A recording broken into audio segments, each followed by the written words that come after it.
What's up, guys? It's Simon from Lake Hub. We're sharing the joy of lake life. So today we're talking about two awesome things, knives and camping. Love it. I want to share with you the ultimate knife for camping. And then I'm also going to share with you the knife that I actually use, which is different. And I'll get to why just a little bit. Also, I want to make sure you stick around to the end because I'm going to share a useful tip for how to maintain your knives so that they outlast you. It's going to be awesome. Okay, so the first thing to think about when you're picking your gear is always, what is the end goal? Form follows function. So what do you need it to do? And then you back up and pick the tool that's right for the job.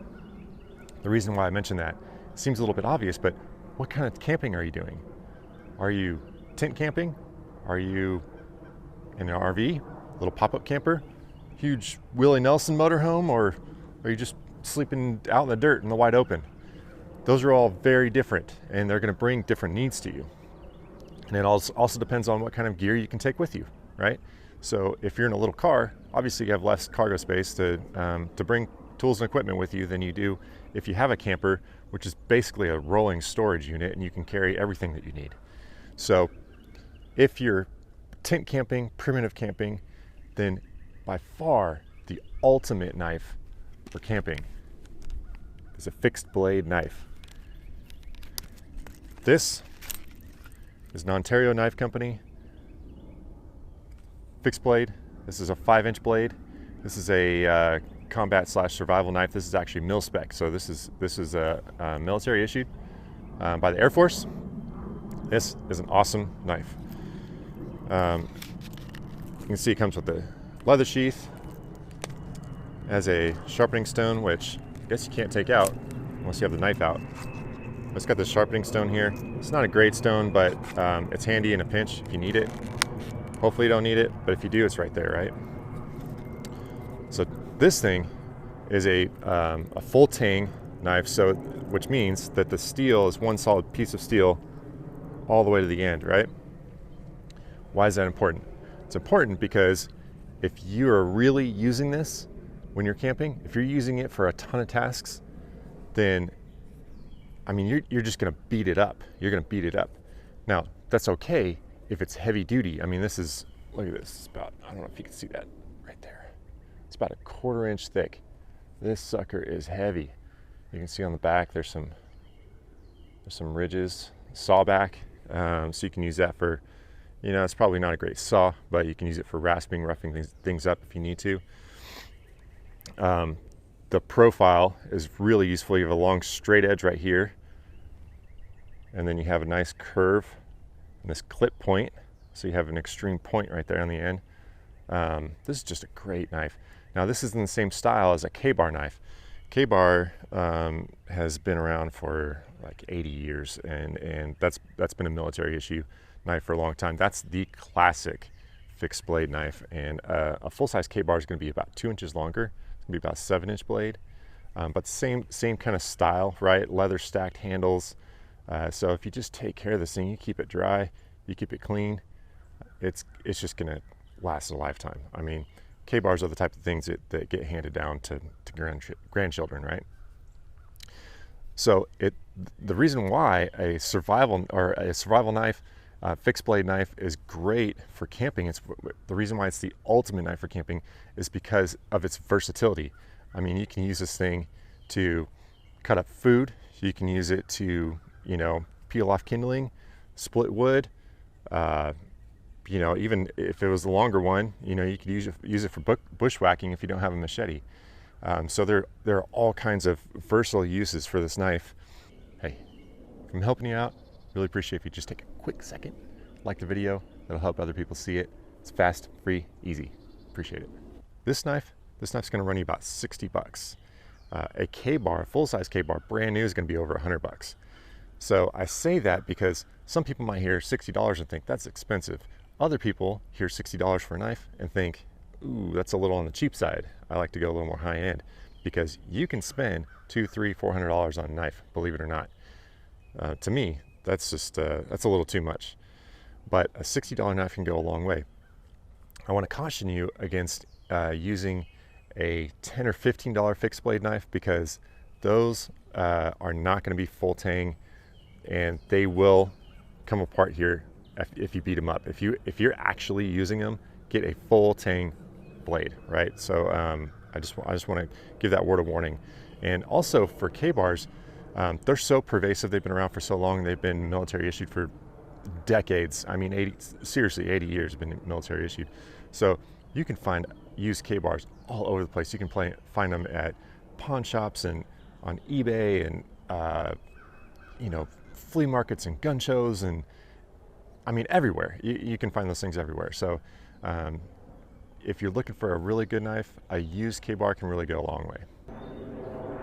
What's up with the air traffic today? I don't know. Okay, now we're going to talk about camping in a camper. So if you're rolling in a camper, it doesn't matter what size camper. I've got the smallest pop-up money can buy, a little pop-up camper. It's like an 8-foot box, right? But it's got plenty of storage for all the tools I need. So for instance, we have a can opener, we've got chef's knives, we've got steak knives, so all our food prep is handled. I always have at least one hatchet, sometimes two, like a splitting hatchet and a chopping hatchet. So my fire prep is handled. I've got a machete in every vehicle just because that's a really good preparedness tool. I don't know, I'm ready to join a search party at any given point in time. Call me crazy.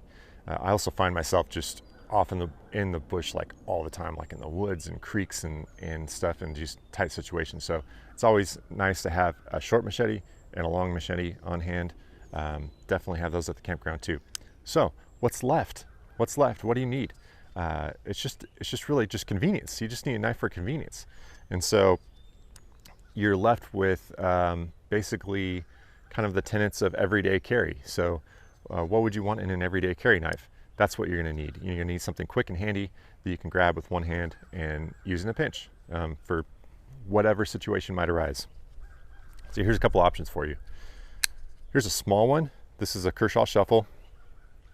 What I like about the Shuffle is it's 20 bucks. So it's a fun, good, small, lightweight knife.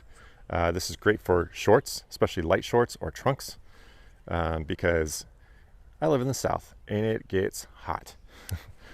This is kind of funny. So we're in late February. Today it's about 65 degrees, super humid, probably gonna have thunderstorms. Feels like spring, okay? It feels like March. Tomorrow's March. It feels like March. It's here. Springtime's here. 2 days ago. 2 days ago, it was in the 80s. It was in the 80s. A week and a half ago, it was 2 below. It was the coldest I've ever been in my life. 2 below. And like humid and just covered up in ice. We've been freezing for a week. It was crazy.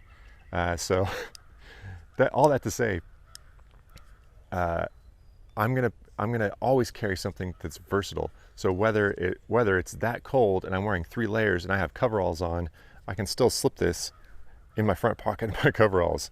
I can use this in my trunks.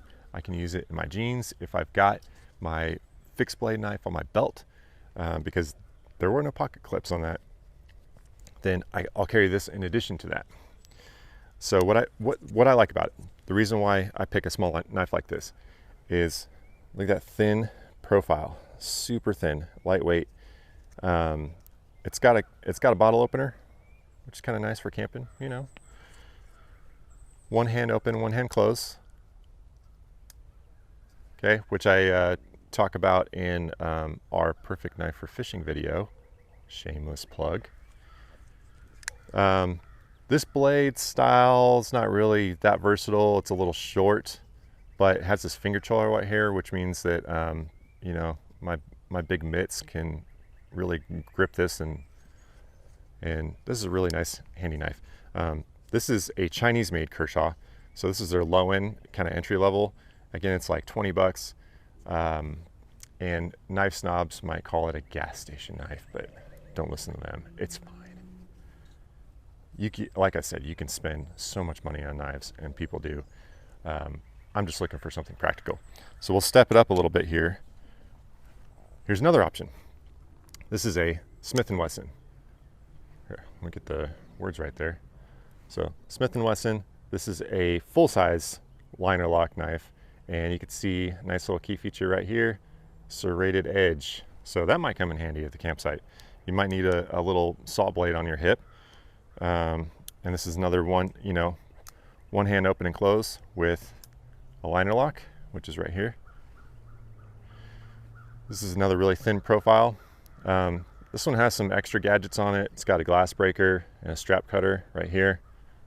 So that's a good one to carry on road trips too, which I'm going to do another video on the perfect knife for road trips later.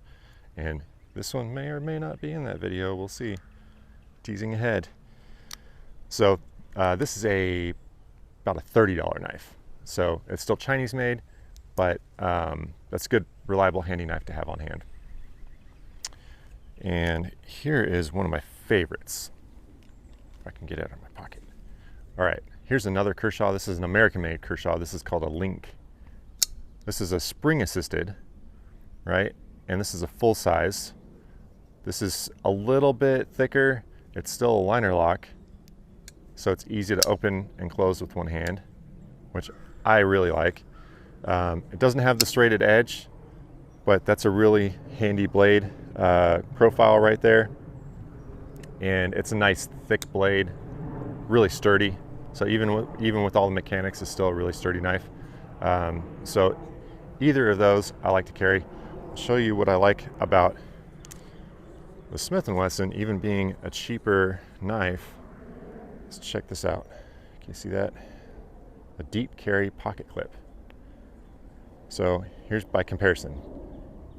Your pocket, the top of your pocket or the inside of your waistband, which is where I'm going to carry this most of the time, going to sit right here, which means all of this is going to be above your waistband or out of your pocket, as opposed to this is a deep carry clip. So instead of just going straight down, it goes up and over. And look at that. Only from here up, it's going to stick out of your pocket or out of your waistband, which is great. Super comfortable, out of the way. What I like in a knife inside my waistband is to put it in, and I almost forget that it's even there until I need it. So those are the perfect knives that I like to carry around the campsite, just because I camp in a camper. I promised you a tip to maintain your knives and make sure they outlast you. Here it is. A silicone rag.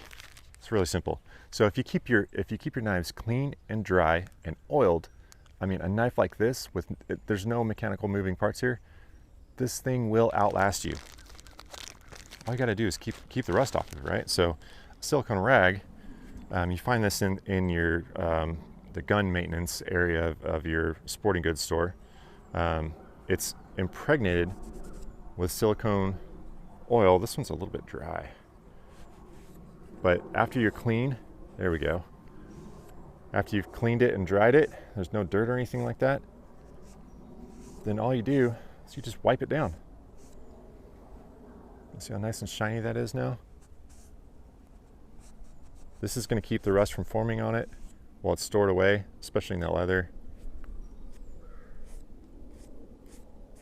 It's like $3, super handy, and that's it. I really hope this video was useful. If you're into fishing, watch our perfect pocket knife for fishing video coming up next.